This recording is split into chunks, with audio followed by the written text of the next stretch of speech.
Party రాష్ట్ర అధ్యక్షులు మాజీ ముఖ్యమంత్రి వర్యులు వైఎస్ జగన్మోహన్ రెడ్డి గారి ఆదేశానుసారం కదిరి సమన్వయకర్త బిఎస్ మక్బూల్ అన్న గారి ఆధ్వర్యంలో జరుగుతున్నటువంటి ఏదైతే రాష్ట్ర వ్యాప్తంగా 4 రోజుల పాటు రిలే దీక్షలు చేపట్టడం జరుగుతుందో విద్యార్థి విభాగం, యువత విభాగం, అందులో భాగంగా మొదటి రోజున కదిరి నియోజకవర్గ విద్యార్థి యువత విభాగంలో ఈరోజు రిలే దీక్షలు చేపట్టడం జరుగుతుంది. దీనికి ముఖ్య కారణం ఏమంటే రాష్ట్ర వ్యాప్తంగా ఉన్నటువంటి విద్యా వ్యవస్థ భ్రష్టు పట్టిపోయింది. ఈ భ్రష్టు పట్టిపోవడానికి కారణం విద్యాశాఖ మంత్రి చంద్రబాబు నాయుడు గారి కొడుకుగా ఆయన ఎంత సమర్థుడంటే తండ్రికి మించిన తనయుడు అనిపించుకుంటా ఉన్నారు. ప్రజలను మోసం చేయడంలో కానీ, విద్యార్థులను మోసం చేయడంలో కానీ, యువతను మోసం చేయడంలో కానీ నారా లోకేష్ బాబు గారు తండ్రికి మించిన తనయుడని అనిపించుకుంటా ఉన్నారు. అదేవిధంగా ఏదైతే 2025 డిఎస్సి వచ్చిందో పెద్ద ఎత్తున అక్రమాలు జరిగినాయి. ఆ అక్రమాలు బట్టబయలైనా కానీ ఆయన చేసిన అవినీతిని సమర్థించుకుంటూ చేతకాని పరిపాలన చేస్తున్నటువంటి విద్యాశాఖ మంత్రి ఈ రాష్ట్రానికి ఉండడం విద్యార్థులు యువత చేసుకున్న దౌర్భాగ్యంగా ఈరోజు చెప్పదలుచుకున్నాం.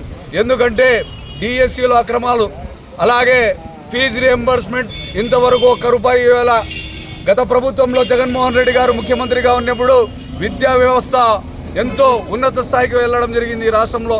ఎందుకంటే విద్యార్థుల కోసం ఫీజు రియంబర్స్మెంట్ కానివ్వండి, విద్యా దీవెన కానివ్వండి, వసతి దీవెన కానివ్వండి, అనేక విధాలుగా రాష్ట్ర ప్రభుత్వం విద్యార్థుల తల్లిదండ్రులకు అండగా నిలవడం జరిగింది. అటువంటి ప్రభుత్వాన్ని కాదనుకొని మిమ్మల్ని నమ్మి విద్యార్థి లోకం మీ వెంట నడిచి మిమ్మల్ని గద్దెనెక్కిస్తే ఈరోజు మీరు చేస్తున్నటువంటి కుటల రాజకీయాలతో యువత విద్యార్థి రోడ్డే కాల్చిన పరిస్థితి వస్తుంది. ఇప్పటికైనా తెలుసుకోవాలి. కూటమిలో భాగమైన మొన్ననే చూసాం, ఢిల్లీలో నీట్ పేపర్ లీక్ విషయం ఏదైతే ఉందో దాని జంజీ పేరుతో దేశవ్యాప్తంగా యువత జంతర్ మంతర్ దగ్గర ఒక నిరసన కార్యక్రమం చేపడితే కేంద్ర ప్రభుత్వమే దిగి వచ్చి కేంద్ర విద్యాశాఖ మంత్రి రాజీనామా చేయడం జరిగింది. అందులో భాగమే మీరు కూటమి ప్రభుత్వమైనటువంటి కేంద్రంలో అయినా రాష్ట్రంలో అయినా మీ కేంద్ర ప్రభుత్వాన్ని చూసి బుద్ధి తెచ్చుకొని ఇప్పటికైనా విద్యాశాఖ మంత్రిగా నారా లోకేష్ బాబు గారు రాజీనామా చేసి ఈ రాష్ట్రంలో యువతకు విద్యార్థికి మంచి భవిష్యత్తు ఇస్తారని చెప్పేసి ఈ సందర్భంగా ఆశిస్తా ఉన్నాం. ఏదైతే వైఎస్ఆర్ కాంగ్రెస్ పార్టీ విద్యార్థి విభాగం, యువత విభాగం ఈ రిలే దీక్షలు చేపడుతూ ఉందో దానికి సంపూర్ణ మద్దతుగా వైఎస్ఆర్ కాంగ్రెస్ పార్టీలోని అన్ని విభాగాలు మీ వెంట ఉంటాయి. మీరు చేసే ప్రతి కార్యక్రమానికి మీ వెన్నంటూ ఉండి ఈ కార్యక్రమాలను ముందుకు సాగేంత వరకు మీకు అండా దండగా వైఎస్ఆర్ కాంగ్రెస్ పార్టీ ఉంటుందని చెప్పేసి ఈ సందర్భంగా తెలియజేసుకుంటూ అవకాశం ఇచ్చిన విద్యార్థి యువత నాయకులందరికీ ధన్యవాదాలు, కృతజ్ఞతలు.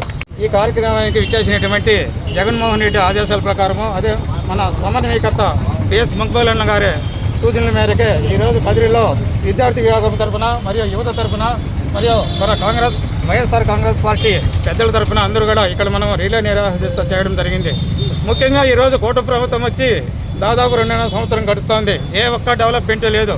అదేవిధంగా డిఎస్సీలో నీటి పరీక్ష జరిగితే ఆ జంతర్ మంతర్ దగ్గర ఆ స్టూడెంట్స్ అంతా ఇది చేస్తే ఆ విధంగా మన స్టేట్ వైడ్ అంతా కూడా మన ఇప్పుడు లోకేష్ గారు రాజీనామా చేయాలని చెప్పి ముఖ్యంగా ఈ స్టూడెంట్స్ అందరూ కూడా ఈ విధంగా చేస్తుంటే దీని ఏది కానీ ప్రభుత్వం పట్టించుకోవడం లేదు. అదేవిధంగా మనం ఈరోజు యువతకు అన్యాయం జరుగుతుందన్నమాట. దీన్ని ప్రశ్నిస్తామంటే కేసులు పెడతా ఉన్నారు అనవసరంగా. వైఎస్ఆర్ పార్టీ కార్యకర్తల పైన మెయిన్ లీడర్లు అందరిపైన కేసులు పెట్టి లోపలికి పంపిస్తూ ఉన్నారు. ఏమని ప్రశ్నించే గొంతును అందిస్తూ ఉన్నారు. ఈ విధంగా మనము జగన్మోహన్ రెడ్డి ఆదేశాల ప్రకారము మనం కదిరిలో ఒక 3 days అంతా కూడా వరుసగా ఈ నిరాహార చేసి స్టూడెంట్స్కి మనం మద్దతుగా నిలిచి వైఎస్ఆర్ పార్టీ తరఫున మనమందరం నిలబడాలని చెప్పి ఈ సభ తరఫున నేను కృతజ్ఞతలు తెలియజేసుకుంటాను.